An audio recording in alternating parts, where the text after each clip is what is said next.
The Magic School Bus in the Haunted Museum.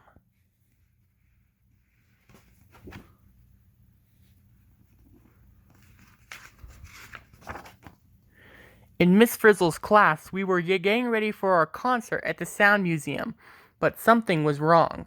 It was the instrument that Carlos had made. It looked terrific, but as Ralphie said, it sounded ploopy. How could we play concerto for invented instrument with a ploopy sound? Miss Frizzle was the only one who didn't seem worried. She encouraged Carlos by saying, "Just keep asking questions and you'll keep getting answers." Then she hustled us onto the school bus. We were late for the dress rehearsal of our own concert. We had to get to the Sound Museum in a hurry. During the ride, Carlos worked on his instrument. "I don't think it's getting better," said Dorothy Ann. "He needs more time," agreed Tim. That's when the bus began to act strangely. This happens a lot when the Frizz is driving. Suddenly, the bus overheated. "We're stuck," said Phoebe. "We'll miss the dress rehearsal," said Dorothy Ann. "I'll pull the bus," cried Miss Frizzle, "and you can push it." While we pushed, Carlos kept working. His instrument looked better and better. It sounded worse and worse. Meanwhile, we kept hearing all these spooky sounds. Then we heard a different sound. Miss Frizzle called it mellifluous.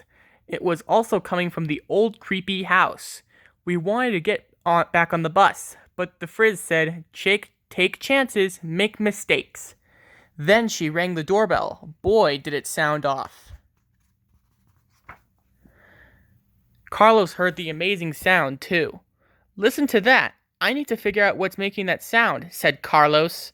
"I knew I should have stayed home today," Arnold said. When the door swung open, Carlos and Miss Frizzle walked right in. The rest of the class followed.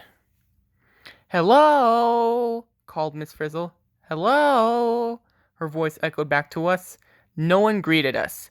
The door swung shut and it wouldn't open. We were stuck in the house. "Here's a phone book," said Dorothy Ann. "Maybe we can call for help." But when Dorothy Ann opened that phone book, it rang. The Frizz opened other books. We heard foghorns, roars, whispers, screams, and some crazy laughter. The books were filled with sounds. "I wonder who lives here," said Keisha nervously. Then Miss Frizzle told us about the owner, Professor Cornelia Contralto. Cornelia was an eccentric collector of sounds, she explained. She disappeared about 100 years ago. We weren't surprised. Who would want to live in this house? "Class," said the Frizz, "this house is actually the Sound Museum."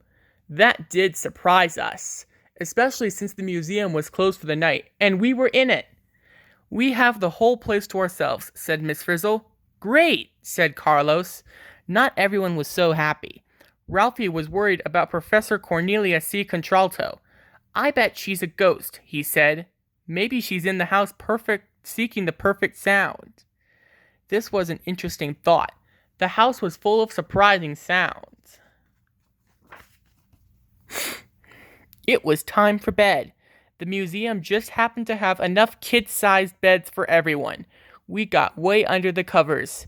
Carlos was still thinking about his instrument. So far, nothing had improved it.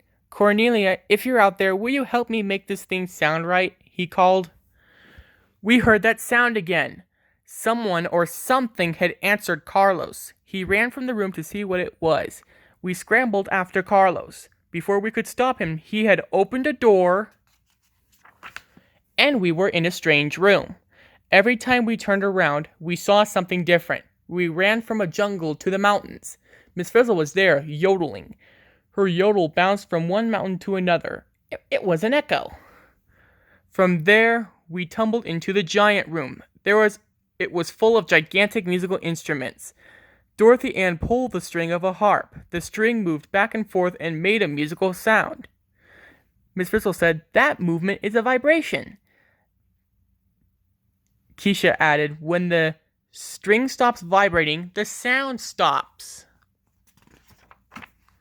Carlos asked, "Are we all made by something vibrating? No, it's this. Carlos asked, "Are all sounds made by something vibrating?" It didn't take long to find out. Tim and Phoebe played the drum by making it vibrate. Wanda rang the gong by making it vibrate. They not only heard the sound, they felt it too. Then Miss Frizzle rang a giant bell. The vibrations filled the room. Suddenly, the wall cracked open. We followed the frizz through the wall and onto a stage. Miss Frizzle gave Carlos some funny-looking glasses.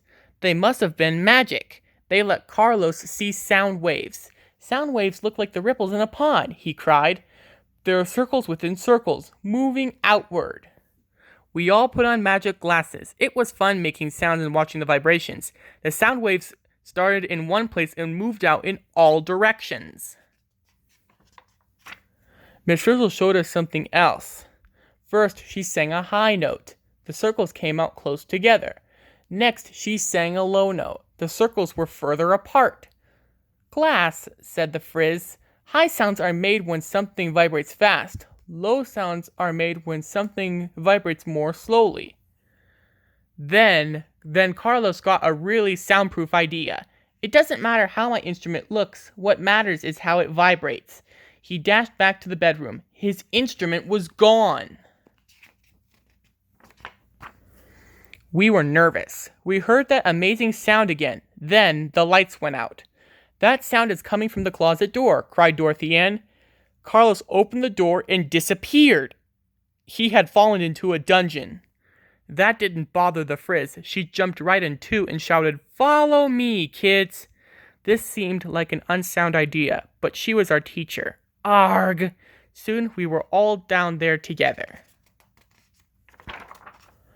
The sound was bouncing off the walls of the long hallway. We followed the sound waves around the corner to the end of the hall. The sounds were coming through a door. Carlos opened it. Inside, we saw someone sitting at an organ. It was Cornelia C. Contralto, the second. The original Cornelia had been her great-grandmother. From behind the organ, Cornelia pulled out Carlos's instrument. Carlos knew exactly what to do. He began taking things off of the instrument. "With so much stuff on it, the instrument can't vibrate the way it needs to," he explained. We gave a terrific concert.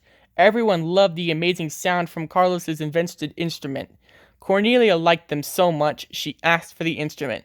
She said no sound museum was complete without it. She was right. The end.